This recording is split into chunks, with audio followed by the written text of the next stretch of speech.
누가복음 강의 74번째 시간, 앞에 있는 말씀 제목 읽으면서 말씀 나눕니다. 시작.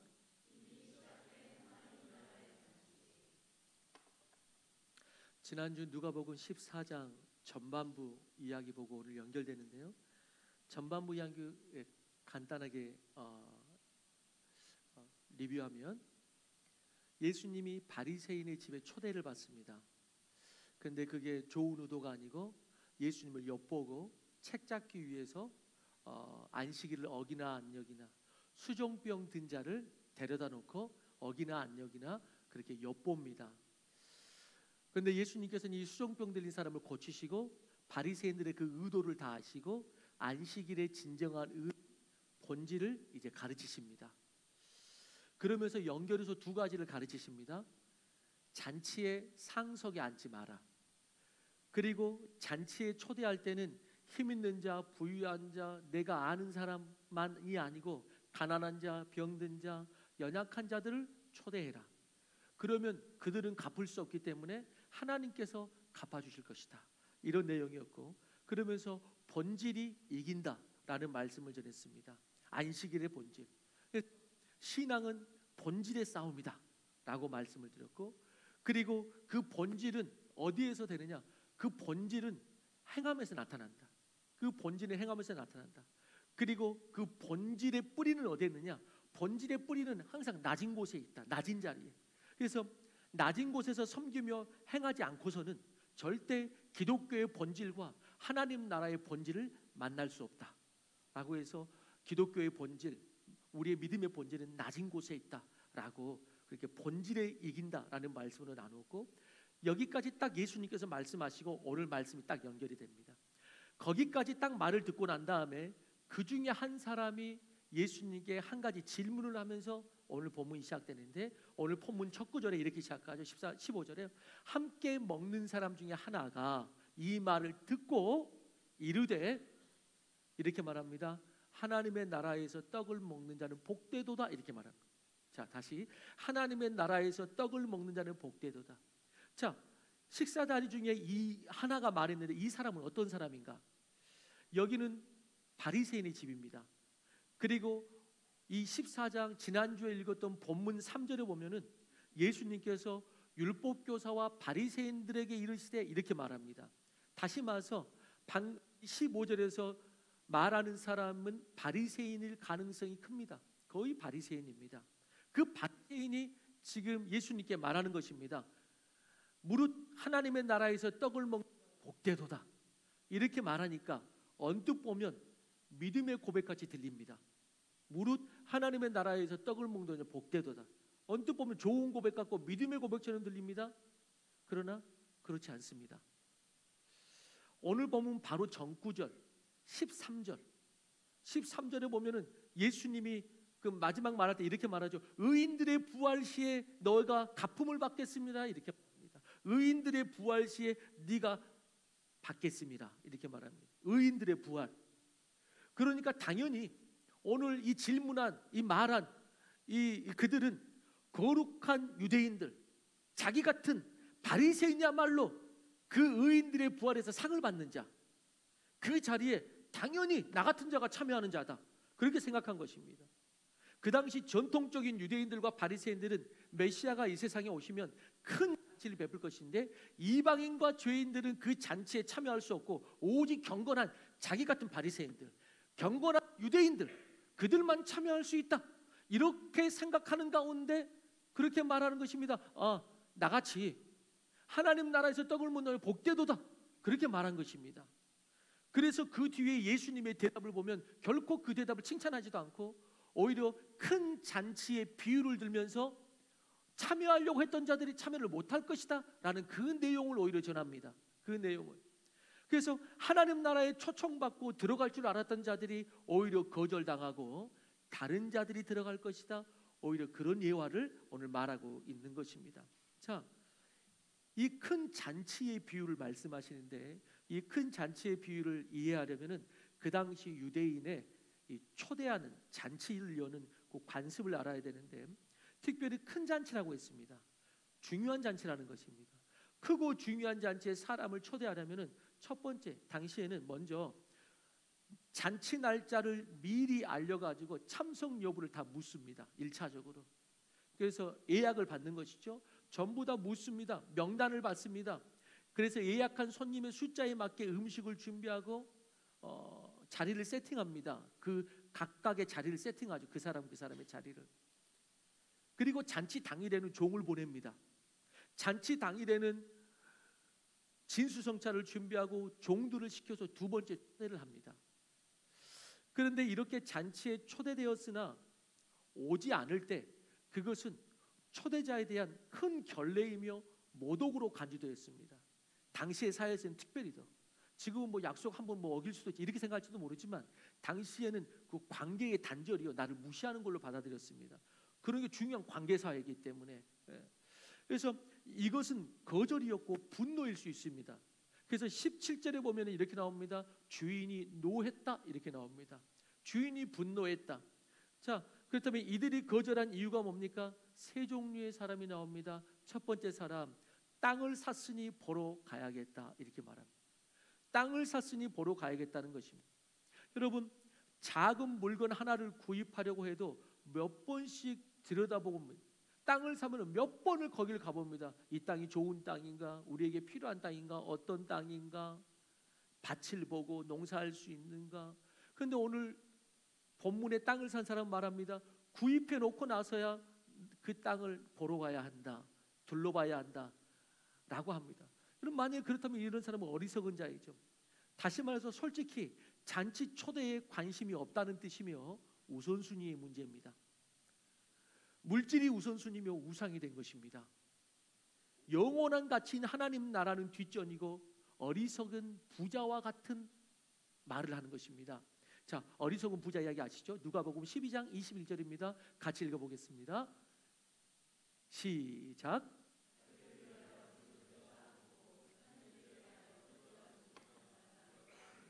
예, 결국에는 하나님의 초청하지 못하고 초청했을 때 응답하지 못하는 것이죠. 두 번째 사람입니다. 두 번째 사람은 이렇게 말합니다. 나는 소 5겨리를 샀음에 시험하러 가니 청컨대 나를 양해하라 이렇게 말합니다. 여러분 5겨리, 이 겨리라는 말은 짝을 이야기합니다. 5짝입니다. 당시에는 소가 없으면 밭을 갈기 힘들었는데 한국에서는 한 마리의 소만 있어도 쟁기를 끌었지만은 당시 중동 지방에서는 2마리가 짝을 지어서 쟁기를 갈게 했습니다. 그래서 5겨리란 소 10마리를 뜻합니다. 한 마리의 소를 사도 꼼꼼히 이 소가 일할 만한 소인가, 병은 없는가, 건강한가 라는 것들을 보는데 점검하는데 그것을 시험해 보지도 않고 사는 어리석은 자는 없습니다. 그런데 말합니다. 10마리나 구입하고 내가 보러 가야 된다. 내가 시험하러 가야 된다 라고 합니다. 이 사람 또한 그가 나름대로의 그 이야기를 하지만 거기에 핑계가 있습니다. 핑계가 있습니다. 우리는 이 둘의 경우가 핑계를 삼은 이유를 보게 됩니다. 정당한 이유가 아니고 핑계를 삼은 이유임을 보게 됩니다. 매너 있는 거절이었습니다. 18, 19절에 보면은 이 첫 번째, 두 번째 사람은 양해하라 이렇게 말합니다. 나름 매너 있게 거절했습니다. 양해하도록 하라는 표현이 나옵니다. 하지만 매너 있게 거절했지만은 하나님 나라의 잔치에 별 관심이 없었고 이 땅의 다른 우선순위가 그의 삶의 방향을 결정했고 하나님 앞에 응답하지 못합니다. 세 번째 사람입니다. 세 번째 사람은 조금 더 완강하게 거절합니다. 위에 두 사람은 양해를 구했습니다. 그런데 세 번째 사람은 가지 못하겠노라 라고 말합니다. 가지 못하겠노라 하고 완강하게 거절합니다. 장가 들었기 때문이다 이야기합니다. 우리는 생각할 수 있습니다. 신혼이니까 가정을 지켜야 하니까 당연합니다. 하나님이 가정을 만드신 분이니까 당연히 소중하게 여기십니다. 하나님도. 그러나 태초에 하나님을 떠나는 가정이 어떻게 됩니까? 여러분 이 시대를 보면 하나님을 떠나며 자기들의 힘으로 행복을 찾고 가정을 지키는 것이 잘 되던가요? 안 됩니다. 여러분 TV만 틀어봐도 여러분 TV에 틀어보면 가면 갈수록 무슨 프로그램이 많냐면은 온통 다 뭐 첫사랑, 얼씬, 끝사랑. 나중에는 그것도 나올 것 같아요. 끝사랑 다음에 이제 뭐가 나올까요? 프로그램? 끝사랑 다음에 뭐 이제 뭐 시니어들의 뭐 사랑 뭐 이런 것도 나올 수 있겠죠. 그래서 온통 다 그런 얘기가 너무 많아요. 여러분, 이 시대를 보면 하나님을 떠나며 자기 힘으로 행복을 찾고 가정을 지키는 것이 잘 되는가? 너무 어렵습니다. 갈수록 이혼율도 높아지고 갈수록 힘들어지고 있습니다. 여러분, 하나님은 그 누구보다도 가정을 창조하시고 당연히 기쁘게 여기십니다. 그러나 그 가정이 주님 안에 있을 때 가장 건강하고 행복한 줄로 믿으시기 바랍니다. 태초에 타락의 시작이 가정이었다는 것은 우리에게 큰 가르침을 줍니다. 가정이 하나님의 초대를 가로막는 우상이 되지 않기를 축원하는 것입니다. 태초에 가정의 타락이 인류 타락의 시작이었다는 것을 꼭 기억하셔야 됩니다. 그리고 본문에서는 그냥 가정이라기보다는 정욕적인 것이 하나님 앞으로 나아오는 것을 막는 것으로 좀 보입니다. 히브리어 원문에는 단순히 장가들었다가 아니고 아내를 맞이하였다라고 강조합니다. 오늘 우리 본문에는 아내라는 단어는 안 나오는데 히브리어 원문에는 아내라는 단어가 나옵니다. 그래서 아내를 맞이했다. 아내로 번역된 단어 귀네라는 단어는 여자라는 단어도 됩니다. 꼭 아내만을 지칭하는 게 아니고 귀네라는 단어, 여자라는 단어 있는데 가령 예수님께서 산상수훈에서 이렇게 말씀하십니다. 마태복음 5장 27절 28절입니다. 같이 읽습니다. 시작.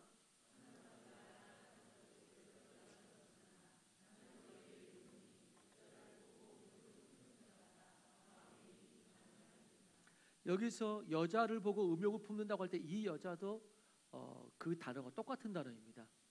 그 단어가 쓰면 아내를 맞이했다, 여자를 맞이했다. 이러한 관점에서 볼 때 그 사람에게는 육신의 정욕이 우선함을 볼 수가 있습니다. 그래서 핑계를 댄 것입니다.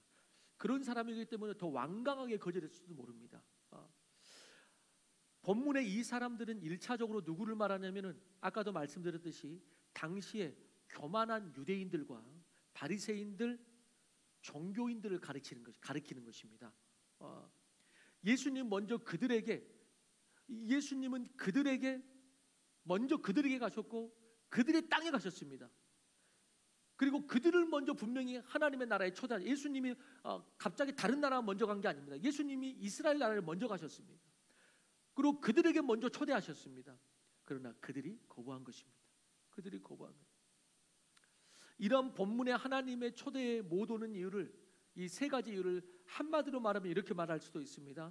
세상 일로 바쁘고 나름대로 합리화하는 대답으로 온갖 핑계를 대어서 하나님의 나라와 그분의 초대가 우선순위가 되지 못하는 것입니다. 그게 우선순위가 되지 못하는 것입니다. 근데 지금도 이런 안타까운 일이 있습니다. 흔하게 벌어지는 일입니다. 여러분, 우리가 하나님의 나라와 다른 우선순위가 될 수 있는 것과 다른 것을 견준다는 것이 뭘 택할 것인가? 어디를 방향으로 정해서 나갈 것인가? 하나님의 나라와 혹은 하나님의 나라와 다른 것을 견준다는 것이 사실은 말도 안 되는 일이죠. 어떻게 하나님 그분과 하나님의 나라와 다른 것을 견져가지고 어느 쪽으로 좀 선택할까? 그래가지고 막 이쪽으로 미혹당하고 이런 것이 사실은 한 발짝 뛰어서 보면은 사실은 말도 안 되는 선택이죠. 그리고 사실 견줄 수도 없는 수준이죠. 이거는 어떻게 이것과 하나님을 어떻게 견주냐고 이걸 견주어서 뭘 선택할 거라는 거 하는 것 자체가 사실은 이거는 말도 안 되는 소리죠. 그런데 우리는 때론 그런다는 것이죠. 재물과 물질의 마음을 빼앗겨서 예배드리는 시간도 없고 기도하는 시간도 없습니다. 교회를 섬길 시간도 없습니다. 가정의 레저를 즐기기 위해 초청의 자리에 오늘 또 빠집니다. 데이트를 해야 돼서 새 차를 사서 좋은 집을 사서 어떤 젊은이는 이번에 새로 나오는 게임을 사서 밤새 하느라고 초청을 거절합니다. 게임할 때는 피곤한 줄 모르고 날을 셉니다. 그리고 아침에 예배 드리려면 갑자기 피곤이 몰려옵니다. 밤새 게임할 때는 피곤한 줄 모르고 하다가 예배드리러 나오라니까 갑자기 피곤이 몰려와요. 밤새 다른 것 할 때는 하다가 갑자기 예배드리자니까 피곤하다고 그럽니다. 여러분, 여러 가지 핑계가 있을 수 있어요. 본문을 통해서 그래서 먼저 우리가 보는 것은 세 가지를 간단히 볼 건데, 첫 번째 대지입니다. 같이 읽어봅니다. 시작.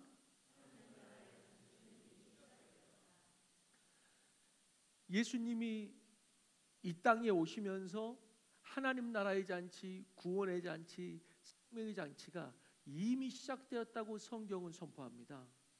이 잔치의 비유, 또 다른 것도 마찬가지고, 주님께서는 우리를 초청하실 때에 나중에 천국 가게 이렇게 말하는 게 아닙니다. 지난주 본질도 제가 이야기했지만, 하나님의 나라는 이미 시작되었다. 이 잔치에 오겠느냐? 라고 말하는 것이지, 나중에 천국 가는데 오겠냐고 묻는 게 아닙니다. 성경은, 예수님은 말합니다. 하나님 나라의 잔치가, 구원이 나중에 천국 가면 그때 시작되는 것이 아니고 이미 시작됐다. 이 잔치에 들어오겠느냐라고 묻습니다. 자, 누가복음 17장 20절 21절입니다. 같이 읽습니다. 시작.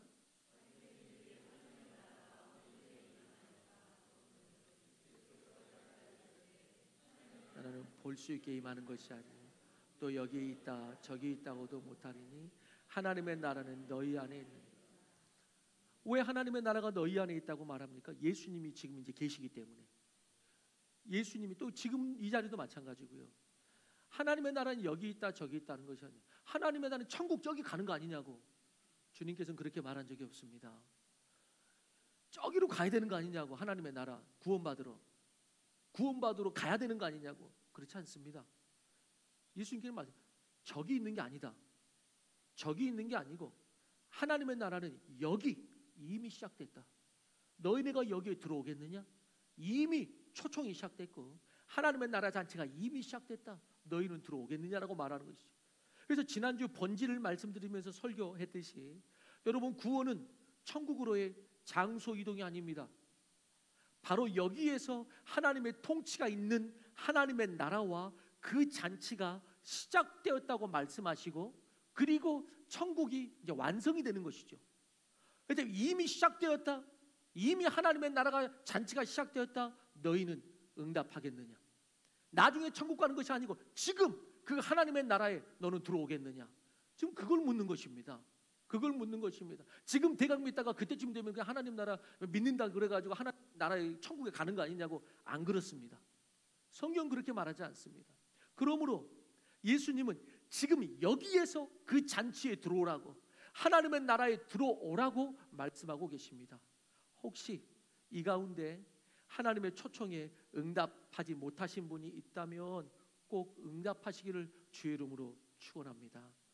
또 바리새인처럼 성전은 출입하지만, 교회는 출입하지만 하나님의 나라에 출입하고 있지 못한 분이 계시다면 하나님의 나라의 그 연합 속으로, 그 비전 속으로 들어오시길 바랍니다. 교회에 출입하는 것, 하나님 나라에 출입하는 것은 이거는 완전히 하늘과 땅 차이입니다.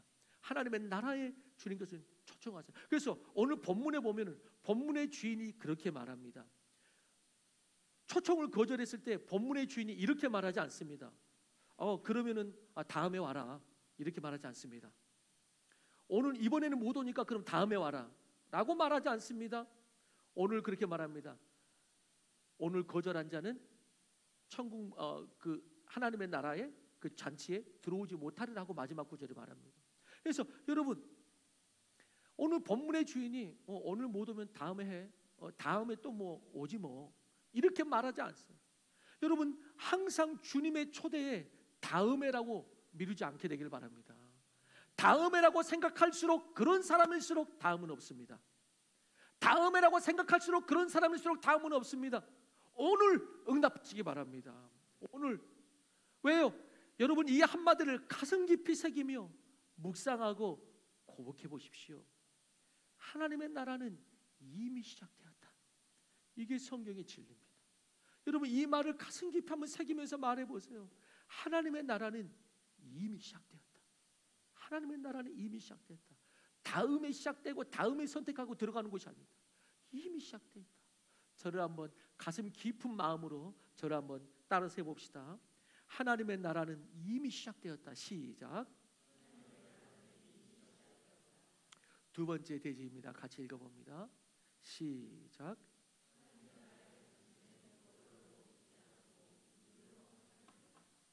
당시 사람들은 이 잔치를 거절한 사람들의 이야기를 들으면서 이 주인이 당연히 화낼 수 있고 또 힘이 있다면 거절한 사람들에게 분노하고 징계할 수 있습니다.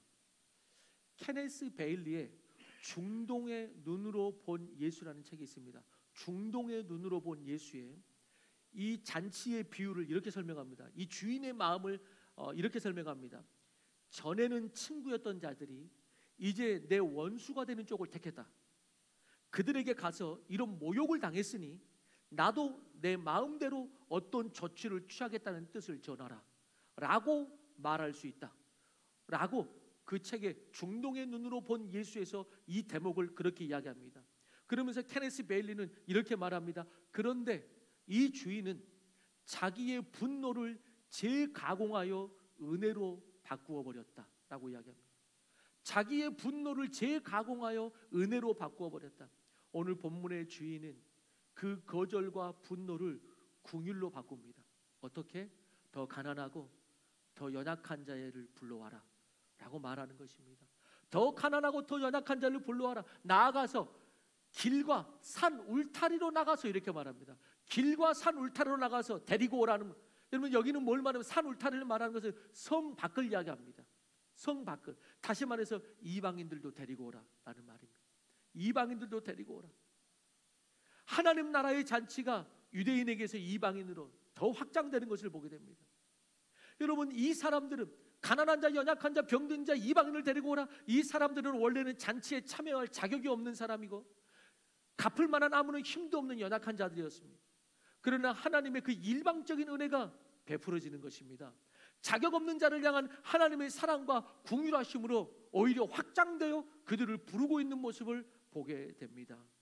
23절에 강권하여 데리고 오라는 말씀이 나오는데 강권하여 데리고 오라는 말씀은 무조건 아무나 그냥 강제로 끌어오라 모으라 이런 말이 아니고 강권이라는 말은 아낭카조라는 단어로 억지로라는 뜻도 있지만은 이런 뜻도 있습니다. 간곡하게 청하다, 열정적으로 설득하라 이런 말이 있습니다. 그러므로 여기서는 강권하다는 말이 강제로 억지로라기보다는 열정적으로 설득하여서 그들을 데리고 와라. 그래서 내 집을 채우라 이렇게 말합니다. 한마디로 하나님의 열정적이고 포기하지 않는 그 강권하는 사랑을 이야기하는 것입니다. 우리 애가 밥을 안 먹으면 때로는 강권하는 것입니다. 그것은 비인격적인 것이 아닙니다. 살리기 위한 열정인 것입니다. 여러분 진짜 사랑은 상식을 넘어서는 부분이 있습니다. 참된 사랑은 상식을 넘어섭니다. 여러분 상식적으로 생각했으면 만약에 우리들도 마찬가지입니다. 우리를 상식적으로만 생각했다면 상식적인 사랑으로만 사랑했다면 여기에서 하나님의 구원을 입을 자가 아무도 없습니다. 상식적으로만 우리를 구원할까 말까 사랑의 대상이냐 아니냐 이렇게 했다면 저를 포함해서 여기에서 구원받을 자가 아무도 없습니다. 그런데 그 하나님의 아가페의 사랑은 상식을 넘어섭니다. 그래서 항상 진짜 사랑은 항상 상식을 넘어섭니다. 상식대로 여러분들을 사랑했다면 나를 사랑했다면 우리는 없습니다. 여기에 마찬가지입니다. 세상 가운데서 가정 가운데서 마찬가지예요. 진짜 사랑하면 연인도 마찬가지고 자식도 마찬가지고 진짜 사랑하면 상식을 분명히 넘어서게 되어 있는 것입니다. 그렇게 하나님은 그 강권하시는 하나님의 은혜로 용서하고 당신의 긍휼을 더욱더 확장시키는 모습을 보게 됩니다. 사도 바울도 이 하나님의 사랑을 그래서 이렇게 표현했습니다. 고린도후서 5장 14절입니다. 같이 읽어봅니다. 시작. 그럼 여기서 하나님의 사랑이 강권하시지 않았다면 여기 있을 자가 없습니다. 나의 죄됨과 나의 이 나됨이 강권함이 없이 나는 내 안에서 막 믿음이 생겨난다. 여러분, 아무도 없습니다. 하나님의 강권하심과 끌어당기는 그 열정이 없으면 여러분들 중에 이 자리에 앉아 있을 사람이 아무도 없습니다. 그래서 바울은 고백한 것입니다. 이 믿은 것도 내가 뭔가가 막 있어서 믿은 게 아니구나. 내가 잘나서 믿은 것이 아니고 하나님이 강권하셔서 내가 이 자리에 있구나. 그걸 느끼게 되는 것입니다. 그걸 느끼게 되는 거예요. 그렇게 하나님은 세상의 주인처럼 거절과 분노로 그들에게 충분히 갚을 수 있지만 그렇게 하지 않으셨습니다. 하나님께서는 거절당하셨어요. 오늘 본문처럼 하나님은 수없이 거절당하셨죠. 어쩌면 여기 있는 여러분들에게도 저에게도 많이 거절당하셨죠. 많이 거절당하셨습니다. 지금도 그러고 있을지 모릅니다. 여러분, 이상한 말일지 모르지만은 시험들 들으면은 당연히 이상한 말이고 하나님은 시험 안 드십니다. 그런데 인간적으로 봤을 때 이상한 말일지 모르지만 하나님처럼 시험 들 사람이 없습니다. 시험 들라 치면은 하나님처럼 시험 들 사람이 없고 시험 들 분이 없고 하나님처럼 분노할 분이 없습니다. 왜? 우리 죄인들 가운데 수없는 거절과 수없는 배신과 수없는 걸 당하셨어요. 그래서 만약에 우리 중에 하나님 포함해서 죄송합니다. 하나님 포함해서 누가 가장 시험에 들 만한 존재인가? 여러분, 하나님은 너무 이상한가 이 말이? 하나님은 시험 들어가지고 이미 교회 떠나서야 됩니다. 하나님처럼 시험 들 사람이 없습니다. 우리의 하는 그 행동을 보면 다시 말해서 그럼에도 불구하고 하나님께서는 그러지 않으셨죠. 그런 의미에서 하나님처럼 시험 들 사람이 없는데 하나님께서는 그 거절과 그 배신과 그것 가운데서 그거를 긍휼로 확장시켜 주셨어요. 오히려 그런 의미에서는 여러분, 하나님 앞에서 시험 들었단 말하면 안 됩니다. 그런 의미에서 어떻게 하나님 앞에서 시험 들었다고 말합니까? 우리가 하나님을 시험 들게 하는 그걸 생각한다면 어떻게 하나님 앞에 우리가 시험 들었다고 말할 수가 있습니까? 그래서 일부 예배 때 그렇게 말했어요. 만약에 누군가 하나님 앞에 시험 들었다고 말한다면은 그 사람은 정말 호강에 초쳤다고 지금 이렇게 말했더니, 호강에 초쳤다는 표현이 전라도 표현인가 그 표준어인지는 모르겠는데 그 호강에 초친 거라고 그게. 그랬다고 말했더니 80%가 못 알아듣더라고요. 여러분, 호강에 초쳤다는 말이 무슨 말이에요? 몰라요? 여기도 모르는 분 대부분이구나. 호강에 초쳤다는 말이 무슨 말이에요? 뭐라고 설명해야 되나 이거를? 에? 뭐라고 설명해야 돼? 호강에 초쳤다. 그러니까 주님께 그렇지 복에 겨웠다. 그렇지. 역시 여수 출신. 복에 겨워가지고 하나님이 우리한테 시험 들라 치면은 이미 우리는 다 죽었습니다. 우리는 다 죽었습니다. 누가 감히 호강에 초친 소리로 하나님 앞에서 그런 말을 합니까? 여러분, 하나님께서는 그 거절과 분노를 은혜의 확장으로 가져가십니다. 자격이 있다고 생각하는 자가 잔치에 들어오지 못하고 오히려 자격 없는 자들을 불러주시는 그 은혜의 확장으로 나아가세요. 자격 없는 죄인이 오직 은혜가 아니면 올 수가 없는 것이죠. 여러분, 섬기다가 복음을 전하다가 좋은 호의로 섬기고 잔치를 베풀었다가 그것이 거절이 되거나 분노가 되고 포기가 아니고 오히려 긍휼의 확장으로 나아가시기를 축원합니다. 여러분, 사람이 거절당하면 멈추고 싶습니다. 거절당하면 분노합니다. 아무리 권면해도 듣지 않으면 포기합니다. 그런데 하나님께서는 긍휼의 확장으로 나가십니다. 긍휼의 확장으로. 여러분, 아무리 세상이 험하고 사람들은 믿음을 떠나고 사탄이 유혹해도 오히려 어두울수록 빛나는 것이 하나님의 사랑인 것입니다. 빛은 어두울 때 빛나는 거죠. 여러분, 저는 이 말을 제가 싫어하는 말 중 하나입니다. 교회 안에서 세상 사람들이 세상에서 요즘 세상 살기 힘들어 하고 말하는 것은 뭐 당연합니다.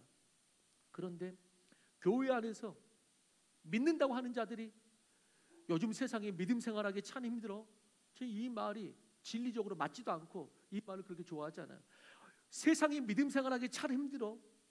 여러분, 물론 인간적으로는 쉽지 않습니다. 그러나 우리가 믿는 주님이 빛이라면 세상이 어두울수록 오히려 빛나는 것이 복음인 줄로 믿습니다. 그렇지만 세상이 어두워갈수록 지금이야말로 그리스도인이 더 빛날 수 있는 기회고, 지금이야말로 역시 교회는 세상과 다르구나, 이거를 보여줄 수 있는 기회다. 그러면서 오히려 그 복음 앞에 이렇게 세상이 어두우니 복음이 더 빛나니까 나도 내 안에 있는 복음이 이게 진짜 이거밖에 없구나 라는 것이 오히려 발견되어지는 그런 쪽으로 가야 되는데, 세상이 어두우니까 믿음도 점점 힘들어. 여러분, 이런 쪽으로 가는 거는 세상 사람들이 말하는 거예요. 세상 사람들이 세상 살기 힘들어, 이거 똑같은 거예요. 우리는 빛이 있으니까, 우리는 예수 믿으니까 오히려 세상이 어두워지고 힘들어질수록 지금이야말로 오히려 교회가 복음이 더 빛날 수 있는 기회다. 어두울수록 이 진리가 더 드러날 것이다. 마지막 때가 오히려 복음의 최고의 기회가 될 수 있다 라는 믿음이 우리 가운데 있게 되길 바랍니다. 이것이 복음의 빛을 내 안에 품은 자예요. 어두울수록 내 안에 복음이 더욱더 선명해짐을 느끼는 자예요. 그러면 그런 말을 하지 않는 것이죠. 그 어느 때보다도, 오늘 본문처럼 그 어느 때보다도 복음이 교회가 거절당하는 시대입니다. 복음이 교회가 거절당하는 시대에 오히려 그 긍휼을 확장해 나감으로 오히려 땅끝까지 이르는 하나님 나라의 공동체가 되기를 축원하는 것입니다. 세 번째입니다. 같이 읽습니다. 대지 시작. 오늘 본문에서 우리는 한 사람을 더 보게 됩니다. 하나님과 그 초청을 거절한 사람과 그 다음에 그 중간에 보냄을 받아서 계속해서 초청하러 돌아다니는 사람입니다. 계속해서 초청하러 돌아다니는 충성스러운 종을 보게 됩니다. 이 종은 주인을 위해서 잔치를 준비했을 것입니다. 시장에 가서 장을 보고 음식을 하고 자리를 세팅하고 초청장을 만들어서 돌리고, 안 오니까 주인이 또 가보라고 하니까 또 가보고, 이제는 성 밖으로 저 이방까지 가라고 그러니까 또 거기까지 가고, 주인의 그 안타까운 마음을 가지고 산 울타리 너머까지 가서 사람들을 데리고 오는 충성스러운 종이 나옵니다. 오늘 이 본문을 묵상하면서 느끼게 되는 것은, 이 본문을 언뜻 보면 외적으로는 바리새인들이 예수님을 어떤 의도를 가지고 식사 자리에 초청했습니다. 외적으로 보면, 예적으로 보면 예수님이 식사 자리에 초대를 받았습니다. 그러나 이야기를 더 깊이 또 읽어가면 보면 예수님이 그들을 당신의 나라에 초청하고 있는 모습을 보게 됩니다. 예수님이 그들을 초청하고 있습니다. 진짜 안식일에 그들을 초대하고 있는 것입니다. 너희들의 안식일에서 진짜 안식일로 나아오라. 진짜 안식일로 그들을 초대하고 있는 것입니다. 세상에서 자신들의 잔치를 열기에 여념이 없어서 하나님의 잔치에 응답하지 못하는 사람들에게 너희들의 잔치를 열기에 여념이 없어 하나님의 초청도 외면하는 삶이 아니라 하나님 나라의 잔치에 응답하라고 오히려 주님께서 그들을 초대하십니다.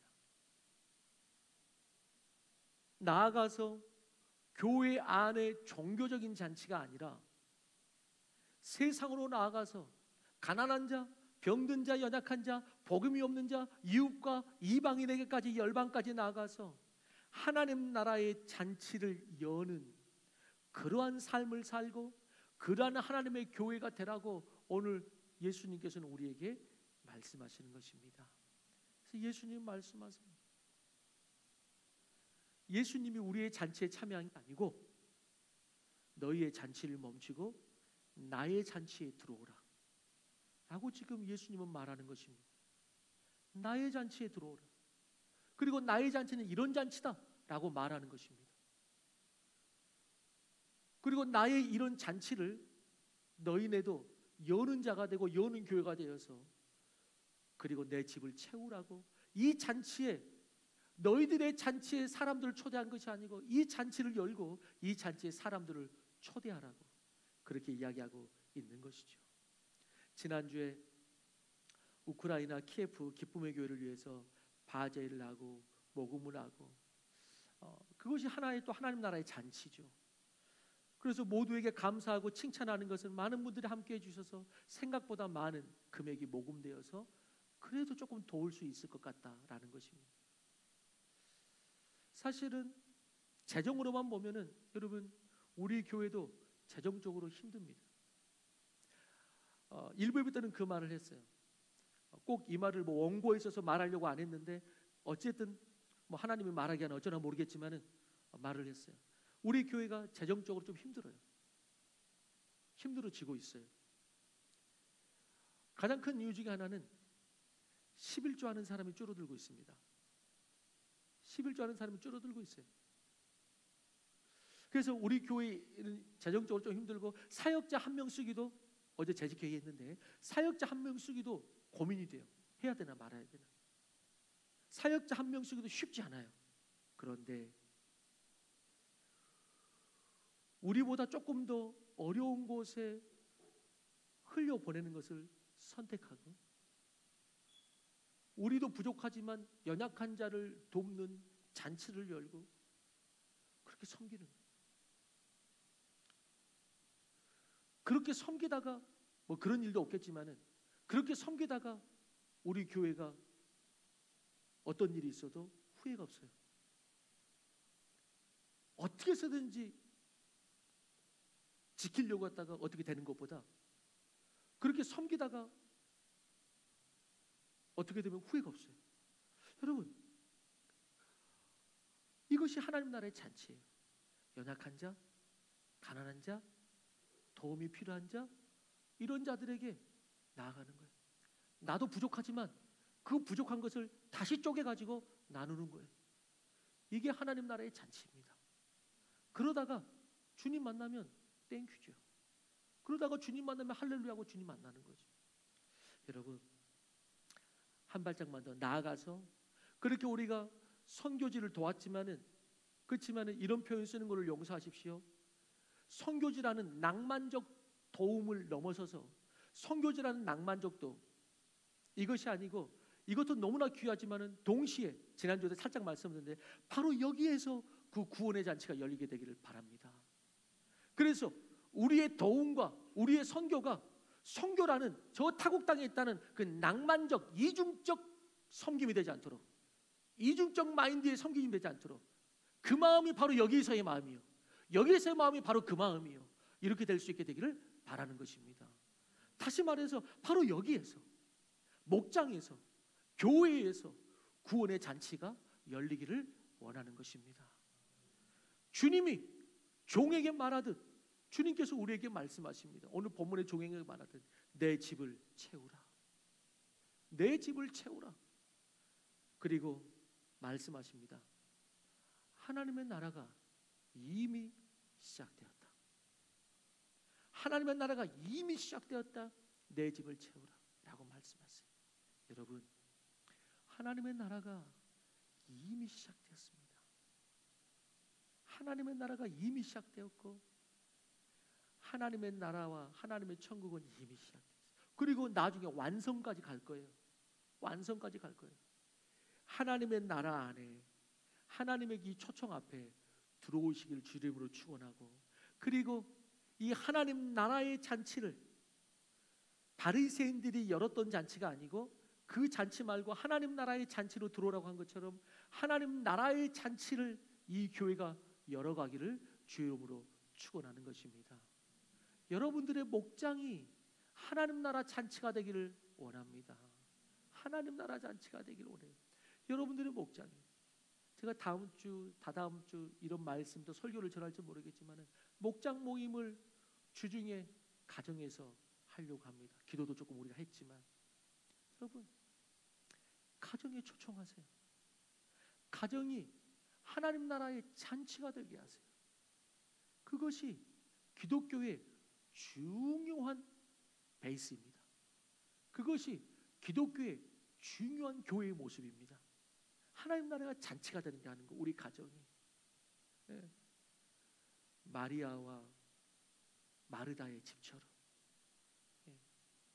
마가의 다락방에 마가의 어머니의 집처럼 그런 집이 되는 거예요. 브리스길라와 아굴라의 집처럼. 그게 신학교예요. 그래서 주님, 세상의 잔치가 아니고 오늘 하나님의 잔치에 우리를 초대하시는 주님을 보게 됩니다. 주님, 이 하나님의 잔치에 우리가 응답하게 하시고 그 잔치를 여는 우리 목장, 우리 가정, 우리 공동체 될 수 있도록 역사하여 주옵소서. 내 집을 채우라. 하나님의 나라가 이미 시작됐다. 하나님의 나라가 이미 시작됐다. 나중에 구원받는 게 아니고 지금 이미 시작됐다 라는 그 말씀 앞에 응답하는 우리가 되기를 주의 이름으로 축원합니다. 우리 다 같이 일어나서 우리 마지막 찬양할 때 우리 하나님의 은혜 찬양하면서 우리 나아가시겠습니다.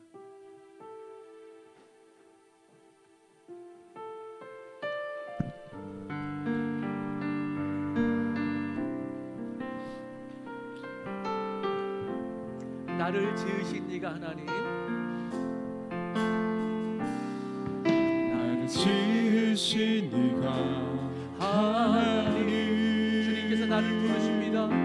나를 부르신 이가 하나님, 주님께서 또한 나를 보내십니다. 나를 보내신 이도 하나님, 나의 나 된 것은 다 하나님 은혜라. 다시 한 번만, 나를 지으신 이가, 나를 지으신 이가 하나님, 나를 부르신 이가 하나님, 나를 보내신 이도 하나님, 나의 나 된 것은 다 하나님 은혜라.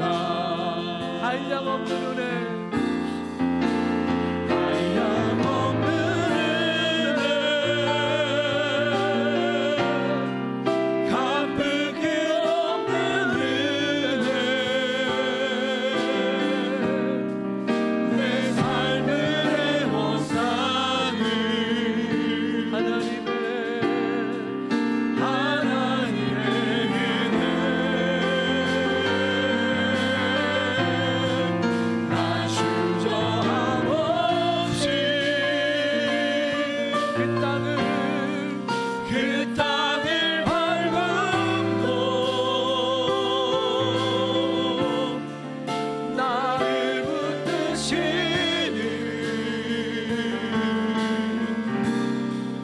하나님의 은혜.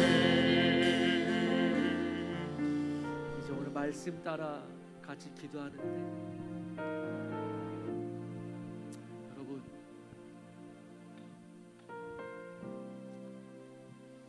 하나님께 응답하시기 바랍니다. 하나님의 초청 앞에 응답하시기 바랍니다. 오늘 이렇게 오늘 주일도 응답하셨듯이 주님께서 당신의 나라로 우리를 부르십니다.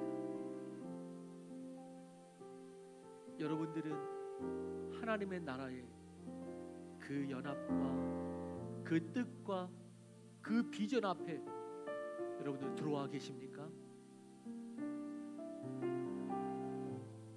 구원은 하나님 나라에 속하는 것입니다. 구원은 장소 이동으로 천국 가는 게 아니고, 구원은 하나님 나라에 속해서 한 지체가 되고 그 나라를 이루어가는 것입니다. 그게 구원이요. 그 안에 들어오라고 예수님이 초청하세요.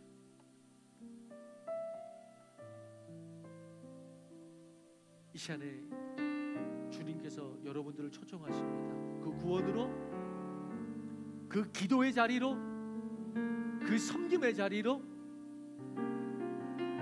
가서 수많은 연약한 자들과 복음이 없어 멸망하는 자들을 데리고 오라고 그 보내는 자리로 우리를 부르세요.